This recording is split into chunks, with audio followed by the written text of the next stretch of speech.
Ya, selamat berjumpa semuanya dalam program talk show ngobrol ringan. Tapi sebelumnya ada yang lewat dulu sebentar, sedikit. Kenapa ketika orang menikah itu pasti ada masalah? Karena menikah itu dua orang, dua pribadi dengan latar belakang berbeda, pikiran berbeda, keluarga berbeda, ide berbeda, tinggal dalam satu rumah selama 50 tahun. Iya, selama 50 tahun. Jadi semuanya bisa menghitung sisanya masing-masing. Masih berapa lama lagi? Renungkan dalam-dalam, kira-kira sanggup gak tinggal bersama-sama setan satu itu. Kalau pasangannya tidak baik. Tapi kalau pasangannya baik, wah berdoa, Tuhan beri kami umur panjang. Ya, karena orang bahagia pengen umurnya panjang. Iya, selamat berjumpa lagi dalam program talk show bincang-bincang ya. Saya berterima kasih Bu Debi sama Pak Daniel. Ya, sama-sama, Pak. Ya, saya terima kasih karena umur saya lebih tua, tapi follower Ibu lebih banyak. Nah, followernya 180.000 ya, mau kolaborasi dengan saya yang baru 18.000. Ini kan followernya saya cuma 1/10-nya nih, walaupun umur saya lebih tua, pengalaman saya lebih banyak. Saya dokter teologi ya, tapi kan zaman sekarang ini zaman digital ya, jadi memang orang itu diukur dari jumlah followernya. Ya, tapi ya puji Tuhan kita bisa ngobrol bareng-bareng. Jadi ini bukan seminar ya. Ada juga yang komen, oh ketawa melulu gitu ya. Emang ini ngobrol ya. Kalau mau yang ayatnya banyak, nah boleh. Nanti kalau sekolah Alkitabnya kebetulan panggil saya dosen teologi ya nanti saya akan belajar bahasa Ibraninya, ekspositori, dengan PowerPoint yang sistematis, tapi kali ini kita mencoba belajar dengan gaya yang berbeda, berbincang-bincang, bertukar pikiran, berbagi kehidupan dengan cara bercerita atau bersaksi. Nah, sekarang mulai dengan Ibu Dewi. Apa yang hendak mau diceritakan atau disaksikan, Bu, mengenai tema kita kami tidak cocok, bagian 2. Iya, seperti yang tadi. Bu Devi ini nggak cocoknya banyak banget sih, sampai minta episode kedua. Nanti sampai 10 loh, Pak, sampai 10. Sampai 10, karena kan nggak bakalan selesai kalau dibahas ya. Oke, nanti sampai 10 ya. Ya. Iya. Jadi apa yang mau disampaikan atau mau ditanyakan juga boleh, terserah. Pokoknya ini nggak jelas mana hostnya. Pokoknya kita saling berbagi lah ya. Ya, Ibu dulu berbagi dah. Iya, saya tertarik tadi yang Bapak di pembukaan ngomong ya, suami istri itu tinggal bersama 50 tahun dan dengan semua yang berbeda ya, latar belakang yang berbeda, pengalaman yang berbeda, dengan semuanya yang berbeda. Tapi kalau kita kembali ya, Yesus tuh berkata kan begini Pak, demikianlah orang yang menikah itu, ya mereka bukan lagi 2, tetapi 1 ya. Jadi kalau saya itu selalu bilang pernikahan itu 1 tambah 1 sama dengan 1. Ya, 1 tambah 1, kadang saya tanya kalau khotbah 1 tambah 1 sama dengan, ada yang jawab 2. Enggak loh. Yesus bilang 1 tambah 1 jadi 1. Nah, kenapa bisa jadi 1 itu? Artinya separuh saya mati, separuh suami saya tuh mati. Wah, ini keren banget nih konsepnya nih, separuh mati ya. Iya, separuh harus hilang, separuhnya lagi harus hilang. Ya, kita berbeda. Tetapi ya, bagaimana perbedaan itu, makanya saya selalu bilang, Pak, tidak ada orang cocok di dunia ini, kan? Hanya firman Tuhan yang mencocokkan kami. Apalagi kita berdua, ya selalu banyak perbedaan dari awal pernikahan. Ya, dulu saya pikir dapat orang di gereja, wah pelayanan, wah pasti kalau berantem ngomongnya haleluya. Ya, saya pikirnya gitu, kalau berantem puji Tuhan gitu ya Pak ya. Ternyata ya manusia tetap manusia ya, tapi saya bersyukur dari situlah kita banyak belajar. Banyak orang itu kan yang tidak tahan ya, waktu terjadi banyak yang datang sama saya konseling, Bu. Ternyata ketika saya menikah, aduh suami saya aslinya itu baru keluar ya. Nah, menurut Bapak itu bagaimana tuh Pak? Aslinya baru keluar setelah menikah. Ya, nanti istri saya akan menambahi, tapi gini, kalau masa pacarannya cukup panjang, mungkin kagetnya nggak sebanyak yang pacaran persiapannya pendek. Makanya kalau saya sering menyarankan kepada pemuda-pemudi untuk pacaran minimal 2 tahun. Nah, kalau kami ini 6 tahun, jadi kaget. Ya, kami cukup panjang. Anak saya juga yang menikah kemarin itu dia 6 tahun juga. Jadi cicil rumah udah lunas itu. Maka kami kagetnya nggak banyak, tapi tetap aja ada, ya. Nah, biar saya cerita deh apa kagetnya dia. Nah, kalau pacaran kan promosi, Bu, semuanya harus dikasih lihat. Begitu sudah masuk rumah, nah baru deh ini gue ya. Apa yang paling membuat Ibu kaget dengan Bapak Jarod ini? Waktu awal nikah, wah dia nggak pernah bisa tutup pintu, Bu. Nah, itu lagi. Orang-orang ngunci rumah, nutup aja enggak. Ya, jadi, semua terbuka. Ya, dia bilang nggak apa-apa, malaikat yang jaga. Katanya. Aduh, itu saya susah sekali mentraining dia. Saya bilang yang kalau buka pintu itu ditutup, ya dikunci sampai saya tuh jengkel. Ya. Nah, akhirnya gimana saya bisa terima dia? Dia bawa saya ke rumahnya di Solo. Dia kasih lihat rumahnya di Solo. Tidak ada kuncinya. Iya, beneran, serius. Di Solo itu kan kami orang miskin kan. Jadi waktu kecil rumah saya rumah gedek. Rumah gedek itu dindingnya bambu gitu loh. Jadi ya orang Jawa bilang pintu tuh cuma dinepke, ditutup. Lalu di pintu tuh ada kayu kotak gitu, diputer gitu. Jadi jangankan ngunci pintu, kuncinya aja tidak diinstal, jadi nggak dipasang. Itu sampai hari ini, sampai hari ini 2020, rumah orang tua saya itu kalau nutup pintu cuma ada selotan begitu. Jadi waktu saya ajak dia keliling rumah orang tua saya tunjukkan dia. Di rumah bapakku, pintunya nggak ada kuncinya. Jadi saya bilang sama dia, saya umur 27 menikah sama kamu. Sejak lahir sampai menikah, saya itu belum pernah kunci pintu. Astaga, bener-bener ya. Sampai sekarang, Pak. Nah, terus saya begini, saya juga kaget. Kenapa sih dia kan anak pendeta ya? Waktu pacaran kan memang saya tuh pacaran cari anak pendeta atau ketua, sekretaris, bendahara, persekutuan. Pokoknya orang yang sudah aktif dalam pelayanan. Ya. Lalu begitu menikah gitu ya, kalau pintu atau pagar nggak dikunci itu kayaknya itu kayak ada dosa yang besar gitu loh. Kayak takut hilang, takut maling. Jadi saya berpikir sebaliknya. Kok kayak nggak punya iman ya gitu loh. Kayak nggak punya iman. Jadi saya kalau dijelasin, diajari nutup itu tak kasih ayat gitu loh. Firman Tuhan berkata bahwa malaikat itu berkemah di sekitar orang percaya. Berjaga-jaga, jangan khawatir, udah. Astaga, jadi dari situ Bapak baru lihat ya, ternyata selama ini sudah anak pendeta tapi tidak mengimani ayat. Lebih baik saya mantan orang lain. Saya ini bukan orang Kristen dulu ya, sama dengan ibu gitu kan. Tapi begitu jadi orang Kristen radikal gitu. Jadi semuanya itu ayat gitu. Lah pagar enggak usah dikunci, loh ada malaikat. Dia balas gitu ya. Ya malaikat sih ada, tapi maling tuh nggak lihat malaikat. Maling lihat pagar yang terbuka. Iya, kalau kita itu dulu ya Pak, pertama-pertama menikah itu, yang jadi itu dia tuh kalau habis mandi handuk dilempar di atas tempat tidur. Aduh. Tos Pak, tos dulu Pak.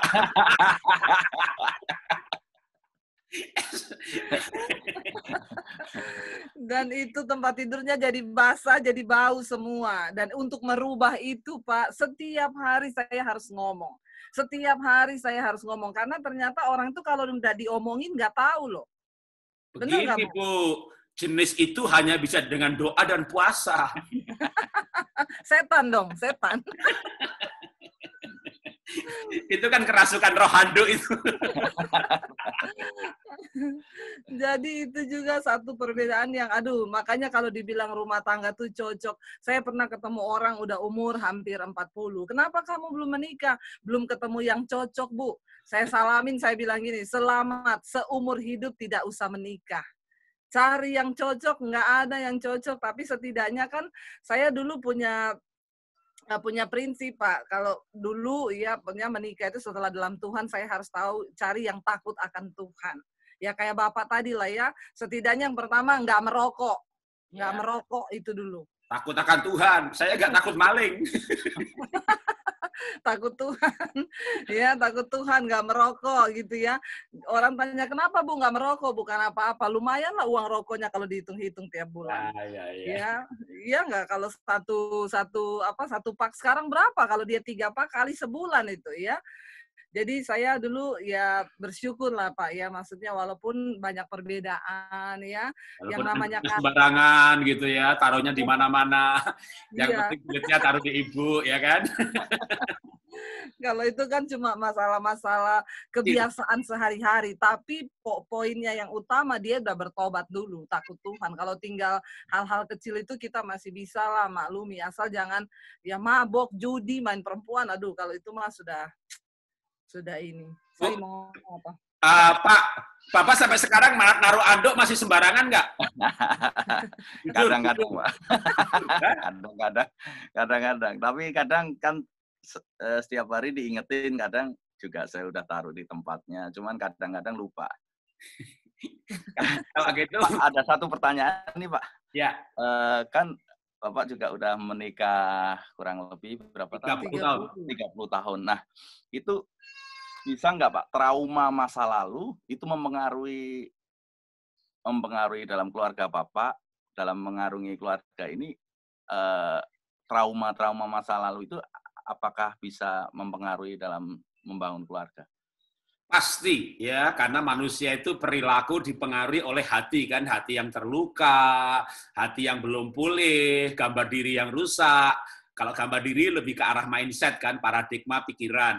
Kalau hati kan luka hati di perasaan. Jadi perasaan dan pikiran itu bagian dari jiwa. Nah, orang kalau trauma, misalnya bapaknya selingkuh gitu ya, lalu ini yang bapaknya si ibu gitu ya. Jadi dia punya bapak selingkuh, maka si istri bisa cemburuan. Atau kalau misalnya si ayah, ibunya yang selingkuh, dia bisa cemburu sama istrinya.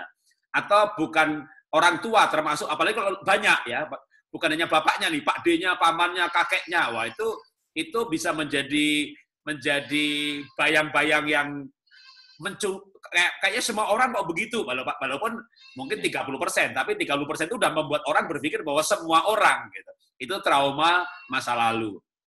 Trauma lingkungan, dia di kantornya banyak yang cerita si ini selingkuh, si itu selingkuh gitu. 10% aja dia udah pikir udah semua nih gitu kan. Pendeta yang jatuh dalam dosa misalnya 50 aja orang udah berkata, wah semua pendeta. Jadi itu memang sebenarnya salah kan, konsep yang salah, tapi itu trauma. Nah, trauma ini ya tentu akan mempengaruhi pernikahan. Atau trauma yang nggak ada hubungannya sama pernikahan, misalnya digebuki sama bapaknya. Jadi itu kan trauma KDRT, kekerasan. Nah, anehnya gini, orang trauma itu dia tahu digebuki nggak baik gitu, tapi dia malah bisa ngebuki istrinya, ngebuki anaknya juga. Jadi tanpa sadar perilaku dan trauma itu kayak diwariskan. Tapi di dalam Tuhan Yesus kan semua kutuk, semua trauma, asal dia betul sungguh-sungguh lahir baru, hatinya dipulihkan, sehingga sisa-sisa hati yang terluka itu tidak muncul dalam perilaku. Jadi, tapi pemulihan hati dan pikiran ini kan proses ya. Maka kalau firman Tuhan kan berkata, supaya engkau diperbaharui dari hari ke hari. Kalau roh kita begitu lahir baru kan sempurna. Tapi jiwa kita ini, misalnya saya bertobat itu umur 22. Nah, selama 22 tahun kan jiwa saya kan jiwa dunia. Hati saya hati yang dipenuhi kebencian. Wong saya itu dulu waktu di Solo ada huru hara anti Cina itu, bakar-bakar Cina itu saya pelaku gitu kan. Tahun 98 ya, Pak. Yang malah sebelumnya lagi 92. Ya, sebenarnya. 9192 itu Solo itu kan waduh, orang Jawa, orang bilang tuh meneng-meneng gelenes gitu ya. Jadi diam-diam itu kerusuhan anti India pernah terjadi. Malah Bapak dapat istri. Nah, itu dia. Makanya saya kan benci gitu kan. Tapi dari benci itu begitu bertobat ya kan, lahir baru kan. Traumanya hilang. Dulu saya lihat orang Cina itu benci. Kenapa benci? Karena saya miskin. Jadi benci orang kaya. Lah wong Cina sugih-sugih. Orang Jawa bilang gitu. Jadi lihat orang Cina kaya atau sugih, itu aja udah curiga. Ini pasti punya tuyul nih, ini pasti punya tuyul. Jadi begitu saya kehilangan barang, saya nuduh orang Cina. Ini pasti tuyulnya orang Cina yang ngambil. Sampai sekarang nggak Pak? Kalau hilang uang masih nuduh ibu nggak? Gimana mau nuduh? Pokoknya dia yang pegang semuanya. Nah, ini saya tertawa, bercanda, tapi ini beneran. Saya dulu benci orang Cina. Nah, begitu saya lahir baru, trauma itu hilang, kebencian itu hilang. Lalu bahkan akhirnya saya di Bogor kan kebaktian di GSJA Bogor ya, di mana dia berada. GSJA itu 90% jemaatnya Tionghoa. Dulu saya nggak bisa bilang Tionghoa, Cina gitu kan. Begitu bertobat bisa bilang Tionghoa. Kebaktian di situ, saya mikir, saya lihat cantik-cantik ya. Maka dapat dia nih. Jadi gini loh. Dalam Tuhan Yesus, trauma itu bukan cuma sembuh loh.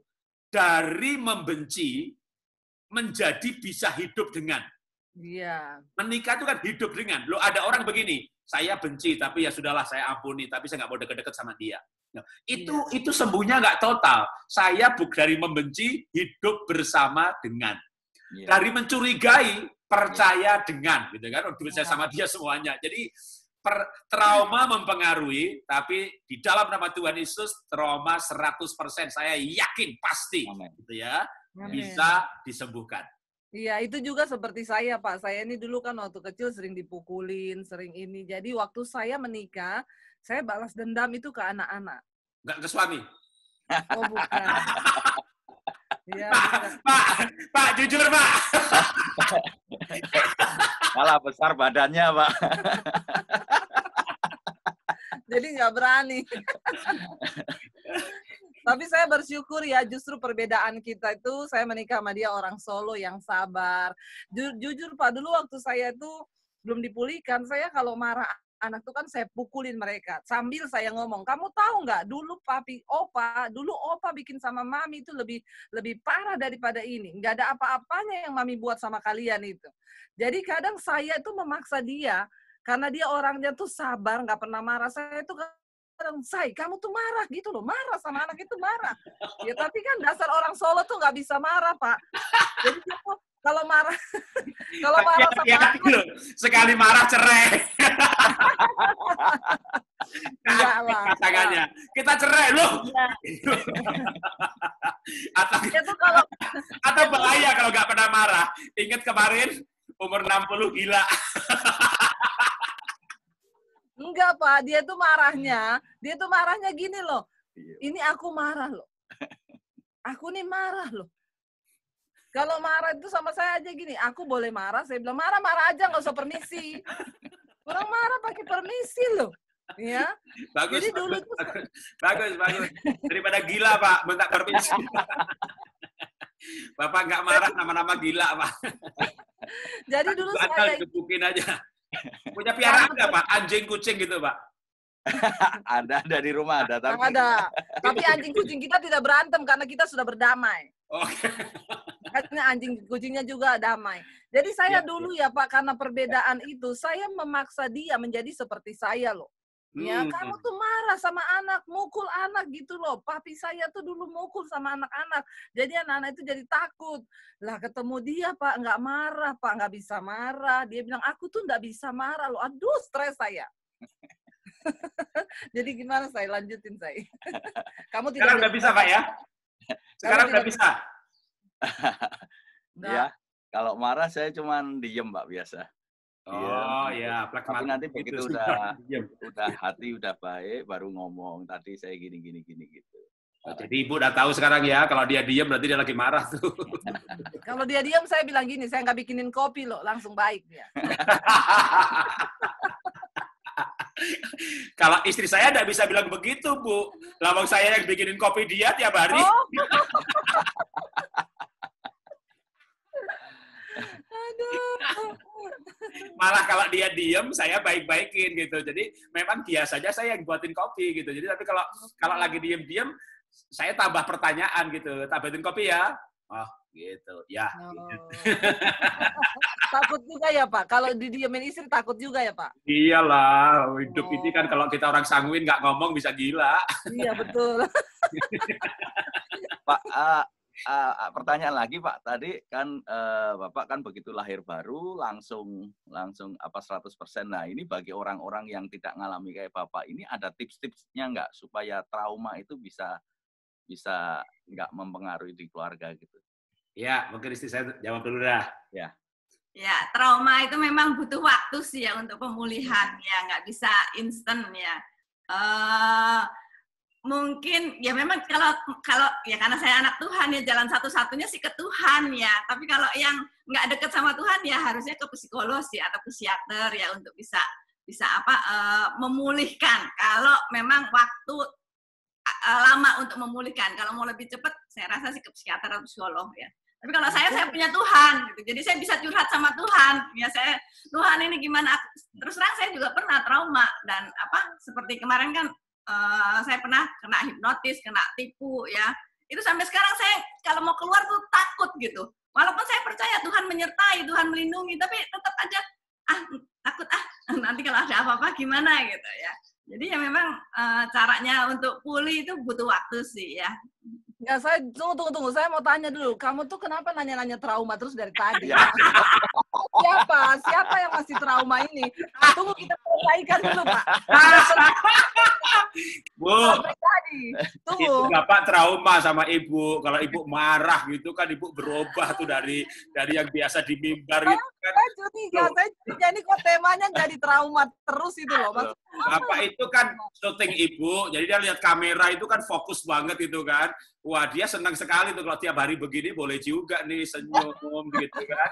Rohani gitu seperti yang kamera. Aslinya dia mau ngomongin trauma itu gini loh Pak, kan dia itu dari kecil itu dulu kalau minta apa-apa tuh nggak dikasih, beli sepeda cuma dijanjiin. Jadi ketika dia menikah itu, ya dia itu kalau mau minta kayak kemarin beli sepeda itu, ya dia curhat dulu sama saya. Dia bilang gini, "Say, aku tuh dulu waktu kecil curhat. Kalau minta beli sepeda cuma dijanjiin, ternyata nggak jadi dibeliin. Aku tuh gini. Saya udah tahu itu, saya sudah baca. Oh ini. Oh. Maksud lo? Jadi saya langsung gini, maksudnya mau beli sepeda gitu. tapi memang begitu sih orang Jawa itu muter-muter dulu iya, gitu betul. ya. Nah, beda, ini Jawanya beda. Aku Jawa, tapi beda. Kemarin pulang-pulang bawa sepeda, bawa ayam. Itu kayaknya Jawanya Jawa dari mana ya kayak gitu itu ya Bu ya? Jawa Makassar. Ada peranakan. Jadi kalau saya begini ya langsung, yang saya mau beli sepeda gitu. Jadi bukan minta izin, pemberitahuan. Tapi sepedanya udah dibawa pulang ya Bu ya. Nanti kita akan bahas itu minggu depannya sama Pak Jarod tentang bagaimana keuangan ya sama-sama. Oke. Itu minggu depan. Nah, bicara perbedaan, mungkin kamu mau cerita nggak gimana sembuh soal anduk atau menyiasati soal anduk? Bukan sembuh sih, menyiasati. Oh, oke. Balik ke anduk.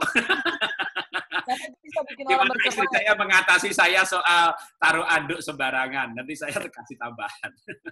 Iya, Pak, sama. Dia juga kalau naruh anduk sembarangan. Lalu kalaupun digantung, itu nggak mau diler gitu loh.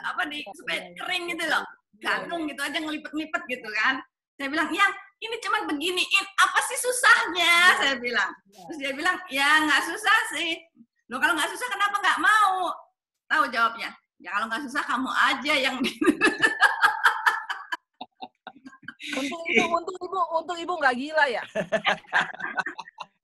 Tapi itu benar loh, begini saya juga kalau ngajar ke kaum wanita, ibu-ibu gitu kan, saya kan sering dipanggil kaum wanita gitu, ibu-ibu, saya kasih contoh, Bu, banyak ibu-ibu itu ngeluh, Pak Jarod, suami saya itu loh Pak, naruh anduk tuh di kursi, di kasur, apa sih susahnya Pak Jarod, naruh anduk di jemuran, apa susahnya Pak Jarod? Begini Bu, menurut ibu susah apa enggak? Ya enggak susah, cuma begitu aja. Kalau menurut ibu enggak susah, solusinya gampang sekali. Ibu saja yang taruh, karena bagi ibu enggak susah gitu loh. Nah bagi bapak itu susah. Oke, kita kasih contoh yang lain. Oke, ibu kalau ada skaklar itu konslet, lalu ibu harus ganti. Susah atau gampang? Ya susah, Pak. Itu kabelnya ada biru, ada merah, ada kuning. Nanti kalau salah gimana? Susah. Makanya jangan dikerjain. Biar Bapak yang betulin. Jadi ada pekerjaan-pekerjaan yang gampang bagi Bapak yang kerja. Ada kerjaan yang gampang bagi ibu yang kerja. Kan suami itu berbeda. Jadi ada kerjaan rumah tangga yang gampang bagi saya. Saya mengerjakan apa yang gampang bagi saya. Yang susah bagi istri saya. Kan saya bahagia mengerjain yang gampang-gampang. Ya, ibu ngerjain yang gampang-gampang. Ibu masak gampang apa enggak? Oh, tadi saya kaget loh. Ibu Debbie masak sebelum tapping masak dulu. Jarang loh wanita terkenal, followernya ratusan ribu, syuting dulu masih masak, itu bener loh Pak Daniel, ini spesies langka. Bapak bersyukur dah, galak-galak begitu mau masak dia. Kalau masak hobi Pak, hobi. Wah, itu mantap. Nah, kan ibu masak itu gampang, ya kan? Kalau bapak pasti masak itu susah. Nah, hal-hal yang gampang bagi istri yang mengerjakan. Nah, ini sebenarnya termasuk solusi mengatasi perbedaan. Misalnya kalau dalam parenting, bagi bapak dampingi anak bikin PR itu susah, karena PR itu kan jelimet, detail. Nah, ibu lebih detail, ibu dampingi bikin PR. Lah saya ngajak anak bermain, karena emang bapak itu sukanya main-main. Tapi ini bukan dipertentangkan loh, dikombinasikan. Nah, kalau PR udah selesai, nanti papa ajak main. Begitu mau diajak main, ternyata anak bikin PR-nya semangat. Jadi ibunya kaget. Mah, aku mau main. Bikin PR dulu. Udah selesai. Cepet amat. Ya cepet kan bapaknya mau ajak main. Nah, waktu bapaknya ngajak main, ibunya bisa masak nggak diganggu, bisa dandan nggak diganggu. Jadi bapaknya, bukan ibu bilang begini, Pak, kamu tuh dampingi anak bikin PR. Susah. Bapaknya memotivasi aja. Pokoknya kalau PR selesai, Papa ajak main. Nggak usah didampingi. Bikin tuh anak PR dibikin. Nggak usah didampingi. Jadi bapak dampingi susah. Tapi nah itu trik. Bagaimana perbedaan ini dikombinasikan dan saling melengkapi, gitu tips dari saya. Ya, kembali ke Bu Debbie. Kamu ada lagi nggak? Masih soal trauma nggak? Mau bahas Kalau bilang masih, saya bawa ke psikolog. Karena kalau bicara trauma, Pak, saya kan dulu pernah punya satu pemimpin itu kan dulunya kan juga nggak punya, miskin gitu. Nah, dia miskin karena hidupnya keras, tapi begitu dia bekerja keras, sampai akhirnya jadi orang berhasil. Nah, waktu dia jadi orang berhasil, dia bikin setiap orang yang di bawahnya dia seperti dia waktu masa-masa kecilnya dia. Jadi kalau mimpinnya orang itu pokoknya dibikin keras, saya untuk bisa berhasil ini enggak segampang itu. Nah, itu loh. Nah, saya pikir akhirnya menjadi gaya pengalaman dia dijadikan gaya memimpin. Iya. Baik di rumah ataupun di kantor, itu biasa. Tapi kalau dia misalnya belajar leadership, lalu nanti belajar mengenai keunikan diri, dia pasti akan lebih bijaksana. Jadi kan kalau saya juga kalau nggak belajar pasti akan mewarisi cara orang tua saya mendidik saya. Tapi begitu saya belajar mengenai misalnya temperamen dasar aja, wah saya nulis buku namanya Berani Mendisiplin. Itu saya ajarkan, mendidik anak, menghukum anak sanguin, pragmatik, melankolik, caranya beda-beda. Memotivasi anak sanguin, pragmatik, beda-beda. Jadi customize per keunikan anak. Contoh, misalnya anak sanguin, banyak ngomong, yang ceria, cheerful. Karena kamu punya kesalahan, minggu ini kamu nggak boleh main ke rumah teman. Gitu. Wah, itu hukuman yang berat bagi dia. Tapi jangan si melankolik, ya kan? Orangnya pendiam, kamu minggu ini nggak boleh main ke rumah teman. Dia masuk kamar, hore! Dia malah senang, gitu. Jadi hukumannya berbeda-beda. Orang kolerik bisa dikerasin sehingga dia menjadi tabah dan kuat.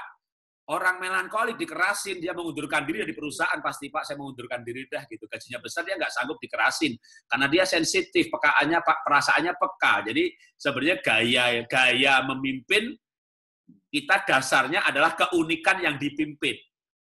Bukan pengalaman kita gitu ya. Tapi orang akan punya kecenderungan menggunakan pengalamannya sebagai sebuah pola. Nah, itu yang perlu sebenarnya pasti kalau kalau orang makin dewasa, makin bijak, apalagi belajar leadership yang modulnya sampai ke keunikan, nanti dia pasti akan mengerti dan tidak membawa masa lalu kepada semua orang, gitu ya. Iya, jadi kalau saya menyimpulkan dari apa yang Bapak bilang, mungkin ya orang itu traumatik masa lalu itu kan di alam bawah sadar ya Pak. Ya, Tapi betul. ketika kita bertobat, jiwa kita diisi oleh firman Tuhan, jiwa kita yang paling penting berarti orang tuh kembali ke jiwa ya. Jadi perbedaan itu mau sebesar apapun kalau jiwa kita sehat, itu tidak akan menjadi masalah lagi kan. Kita akan bisa menerima, oh ya udah suami saya itu flekma, memang agak telat, agak lambat, agak gini. Ya, saya memaklumi.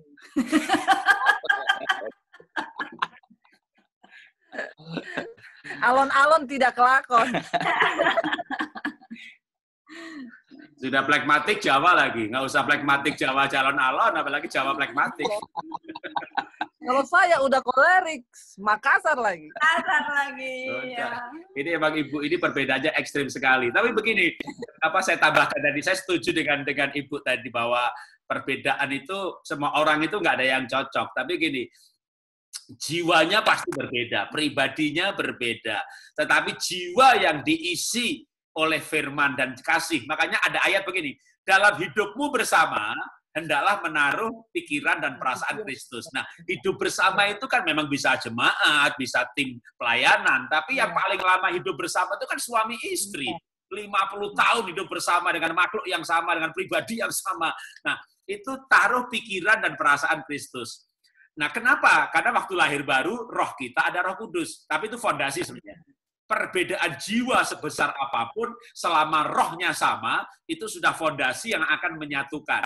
Tapi nggak cuma roh juga, karena manusia kan roh, jiwa, dan tubuh. Maka setelah lahir baru, suami lahir baru, istri lahir baru, rohnya sama. Nah, jiwanya ini, pikirannya diisi pikiran Kristus. Apa itu pikiran Kristus? Firman Tuhan. Dalam hidupmu bersama, taruh pikiran dan perasaan Kristus. Apa itu perasaan Kristus? Kasih. Kasihnya Tuhan. Dengan membaca firman Tuhan, mindset kita mindset firman Tuhan, logika kita logos, logika firman. Oh, udah itu saya percaya perbedaan yang kayak double plekmatik, Jawa plekmatik dengan Makassar kolerik, ini kan double kolerik. Ini tidak akan gila di umur 60 ya. Jadi nanti kita... Enggak bakal. Jadi waktu Bapak Ibu umur 60, ya kan, saya mungkin 70, kita masih bisa talk show bareng. Karena tapi udah 70 Bapak lupa loh. Tahu talk show saya, Bapak bilang gini, ini siapa ya? Kayaknya saya pernah kenal lah. Musa umurnya 120 tahun dan Musa masih tidak buta, tidak pikun, ya itu impian saya. Saya yakin kalau kita itu penuh cinta, ya, apalagi membaca firman, ingat firman, atau bicara-bicara begini setiap hari atau cukup sering, itu akan menunda kepikunan. Bahkan kalau Musa sih nggak pikun. Jadi nanti waktu saya umur 120, saya berharap sih Bu Debbie sama Pak Daniel masih hidup.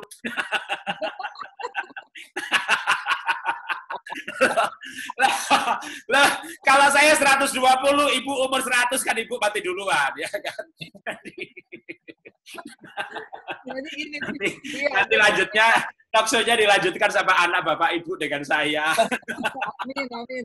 Sebelum kita nanti mau tutup talk show ini, saya pengen tanya nih sama suami saya biar dia ngomong sama Bapak ya. Bapak tanya dong, saya itu sudah berubah nggak sejak menikah sama dia itu sejauh mana? Ini saya maksa Bapak tanya sama dia, tanya supaya dia ngomong. Katakan yang sebenarnya, jangan ada rahasia di antara kita. Saya udah injak kakinya, Pak. Ya, waktu menikah pertama memang dia ini Pak, kolerisnya. Waktu itu saya belum tahu tentang temperamen juga, saya cuman berpikir orang ini keras banget gitu loh. Saya pikir kan keras banget, saya lihat dari sisi keluarganya juga keras semua, saya lihat histori perjalanannya juga orangnya keras. Jadi ya pokoknya apa dikit langsung istilahnya bahasa Jawanya muntap gitu loh Pak, muntap gitu. Jadi kayak langsung tiba-tiba langsung gitu. Nah, cuman kan karena saya punya gaya yang slow dan nggak terlalu gubris gitu. Nah, mungkin itu jadi buat saya gini, oh istri saya ini memang keras gitu, keras banget. Nah, saya kadangkala menutupin ke teman-teman kalau dia itu keras gitu loh. Jadi seringkali saya kalau dia mau keras, maksudnya menutupin apa? Enggak, kalau misalnya kita bincang-bincang sama teman kan kadang-kala dia kan kesentak dikit dia pasti langsung marah. Nah, biasa saya cubit biar dia agak pelan dikit gitu lah. Apalagi dulu kan kita lama tinggal di Solo kan, dulu pindah Jakarta kan baru 9 tahun. Dulu kan dia di Solo. Jadi kadang-kala dia ngomong sama ibu saya aja, kan saya ajarin bahasa Jawa, Pak. Cuman kan kalau bahasa Jawa sama temen itu kan ngoko kan. Ya. Nah, dia pun ibu saya, Bu, kowe wis mangan. Gitu kan. Teman-teman saya yang lain gini, kamu ngomong sama siapa? Sama mertua. Mertua di kowe-kowe. Nah, itu kan dan itu salah satu dari bahasa, tapi dalam kehidupan sehari-hari dia memang nadanya keras ini. Nah, tapi begitu saya kenal tentang temperamen, itu saya mulai tahu. Cuman begitu kita menikah, itu dia berubah, Pak. Dari yang dulu keras, sekarang mulai, karena mungkin sering saya cubit kan. Kalau dia mau teriak, saya cubit. Nah, lama-lama dia... Kamu injek kaki, gimana itu? Jadi Pak, Bu, kalau dia cubit saya injek kakinya. Dia cubit, saya injek lagi. Tapi dari waktu kita menikah ini, saya lihat perubahannya. Dulu dia suka, waktu anak kita kecil-kecil, dia suka ajar saya. Tapi saya nasihat pelan-pelan waktu sudah mulai mau tidur, saya ngomong sama anak, jangan gitu. Tapi lama-lama berubah, Pak. Sampai sekarang itu nggak sekeras dulu gitu, berubah. Nah, saya mau tanya, Pak, berarti temperamen itu, suara Bapak hilang ya? Enggak. Oke. Tes. Oh, bisa. Ya, nah, saya satu pertanyaan, Pak. Berarti temperamen itu bisa berubah atau gimana ya, Pak ya? Bisa, pasti ya. Temperamen bisa diubahkan. Jadi contohnya saya waktu tahun 90 tuh tes sanguin 90%, kolerik 10%. Lalu ketika 15 tahun kemudian 2005 saya dites itu udah sanguinnya tinggal 60. Melankoliknya muncul 30%, koleriknya tetap 10 tapi sembunyi. Jadi kalau mau lebih lengkap, ada buku namanya Temperamen yang Diubahkan. Itu yang menulis Tim LaHaye. Itu udah bagus. Zaman saya mahasiswa sudah ada itu buku. Dia psikolog tapi hamba Tuhan, Kristen. Itu luar negeri. Sudah diterjemahkan sama Immanuel. Nah itu kalau mau bicara buku. Tapi yang pasti secara ilmu DNA pun orang bisa mutasi DNA. Yang tidak berubah kan sidik jari. Sidik jari itu cara kerja otak. Tapi kalau kepribadian berubah, ya temperamen dasar berubah. Pakai ilmu DISC, kecenderungan perilaku. Perilaku diubah oleh kebiasaan. Karakter diubah oleh firman, oleh kasih. Jadi temperamen dasar itu bisa berubah. Tapi orang berubah kalau dia sadar, misalnya saya sanguin. Kelemahan saya tidak rapi, tidak teliti, tidak terorganisir, sering berubah-ubah pikiran. Lah, begitu saya sadar kelemahan saya mau berubah gitu ya. Atau kalau enggak sadar panggilan. Roma 8:28 bahwa Tuhan mengizinkan segala sesuatu untuk mendatangkan kebaikan. Ayat itu kan terkait ayat 29. Supaya kita ini menjadi serupa dengan gambaran anaknya, sehingga anaknya itu menjadi yang sulung di antara banyak saudara. Artinya kita dipanggil untuk menjadi seperti Tuhan Yesus waktu Tuhan Yesus menjadi manusia. Jadi kita akan berubah ke arah Tuhan Yesus. Nah, begitu orang mau berubah, maka dia berubah. Tapi yang susah adalah merubah pasangan. Kamu harus berubah dong. Nah, kalau orang dituntut berubah, jawabnya begini, memang aku koyong ini, memang saya begini, cinta pora. Nah, itu ya. Jadi kalau orang itu dituntut berubah, dia akan mengkristal. Lah memang saya begini kok, dari lahir begini, kakek saya begini, bapak saya begini, saya lahir begini, kamu cinta apa tidak? Kalau kamu cinta, terima saya padanya. Begitu ya. Nah, nanti saya jawabnya ngono-ngono, yo ngono neng yo ojo ngono. Jadi orang pasti bisa berubah, tapi dia harus yang sadar dan mau berubah. Orang tidak akan berubah saat diminta atau dituntut berubah. Kamu menambahin sebelum pamit? Enggak, cukup. Ya, ini istri saya mau nganter papahnya ke dokter, jadi kita lanjutkan bertiga dulu. Pamit Ya. dulu. Ya. Terima kasih, Bu. Ya. Ya. Kita Iya, jadi memang benar ya yang kayak Bapak Bapak ngomong tadi itu bisa berubah, kayak saya juga. Kenapa saya memacu diri saya untuk berubah? Dulu kalau saya maksa dia berubah, saya stres, Pak. Bisa gila, Pak. Pada akhirnya, firman itu, makanya selalu saya bilang, kita nggak cocok, tapi firman yang mencocokkan. Yes. Nah, ketika saya sadar, oh, semua yang saya lakukan harus saya lakukan untuk Tuhan. Saya mulai merubah diri saya. Makanya prinsip saya gini, kita tidak akan pernah bisa mengubah orang lain, tapi kabar baiknya kita bisa merubah diri kita sendiri. Yes. Dan ketika kita berubah, maka pasangan itu juga akan berubah. Kenapa? Karena apa yang kita taburkan itu yang kita tuai. Begitu Ya. kan? Betul. Jadi waktu saya berubah, nah ini tak kasih kesaksian aja dah. Saya tadinya mau ngasih presentasi, nggak jadi kesaksian aja. Begitu nggak ada istrinya kok mau kesaksian. Iya. Kayaknya tidak akurat.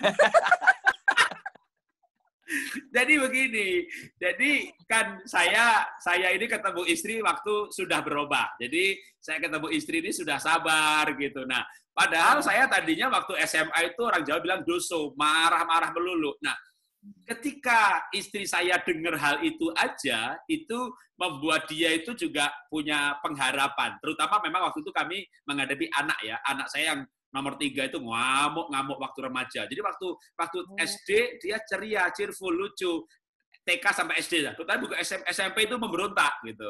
Nah, istri saya sempat putus asa, sampai sempat nangis-nangis menghadapi anak pemberontak ini. Lalu dia bingung kan, dirinya bukan memberontak, sayanya nggak pernah marah.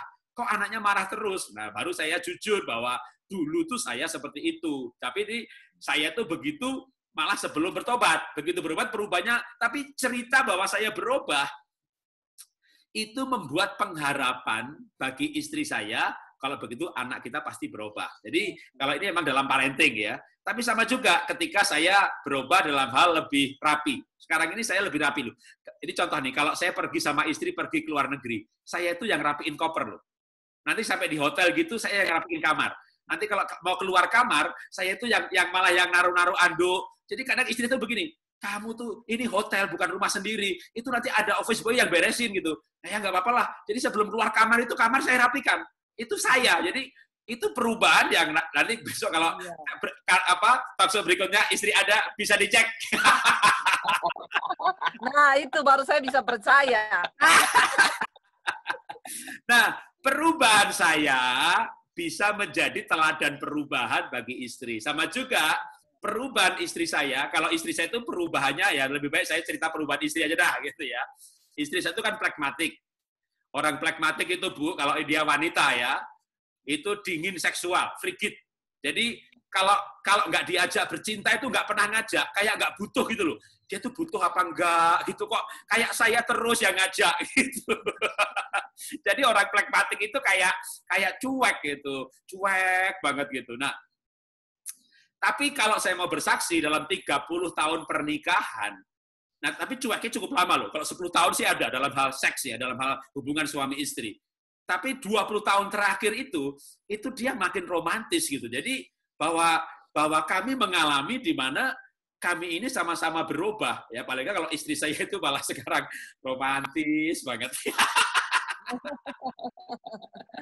Iya, soalnya Mungkin kita bisa lanjutkan nanti tema soal romantis ini ya. iya, terima kasih banget loh Pak, kita sudah berbagi dan saya juga kita banyak belajar khususnya dari Bapak yang pasti sudah senior ya, udah 30 tahun menikah, makan asam garamnya sudah ini istilahnya sudah jadi rujak lah Bapak, manis asam Garamnya asin. udah makan banyak garam sampai darah tinggi. Iya, jadi iya kita udah hampir 1 jam ya. Hah? Bicara asam garam jadi ingat begini, ada bab ini parenting tapi bukan couples ya. Bapak marah sama anaknya. Nah, kamu itu dengerin Papa. Tahu nggak Papa ini? Sudah banyak makan asam garam. Anaknya berkata, betul Pak. Kelihatan kalau banyak makan garam, Papa marah melulu. Jadi darah tinggi. Ya Bu, silakan lanjutin. Iya, jadi saya percaya ya Pak bahwa tema ini kita tidak cocok buat semua pasangan suami istri juga, terutama yang sering juga kita layani selama ini. Ya, memang tidak ada orang cocok di dunia ini. Tapi ketika jiwa kita penuh dengan firman, kita berubah, berhentilah saling menuntut untuk pasangan berubah. Rubahlah diri kita sendiri dulu. Ya. Maka pasangan kita pasti berubah. Dari Bapak bisa ditambahkan sebelum ditutup? Iya, tepat sekali. Kita merubah diri kita karena Tuhan memanggil kita, dan perubahan itu tidak bisa nebeng. Setiap kita harus berubah, itulah buah yang harus kita hasilkan. Firman Tuhan berkata bahwa bukan kamu yang memilih aku, bukan kamu yang memilih aku, tapi akulah yang memilih kamu, dan telah menetapkan kamu supaya kamu pergi menghasilkan buah. Nah, jadi kita pribadi bertanggung jawab kepada Tuhan untuk perubahan kita masing-masing. Perubahan inilah yang kita sebenarnya secara pribadi dengan Tuhan sebagai persembahan yang hidup. Karena Roma 12 ayat 1 berkata, persembahkanlah tubuhmu, ya, kehidupan kita. Nah, persembahan apa yang kita berikan? Apa hidung kita, telinga kita? Bukan. Perubahan hidup kita, supaya perubahan kita itu bahkan nyata di depan semua orang. Kata ayat yang lain, firman Tuhan berkata, supaya perubahanmu nyata di depan semua orang. Nah, ketika dua pribadi masing-masing mau berubah, suami mau berubah, merubah dirinya. Istri merubah dirinya. Berubah ke arah mana?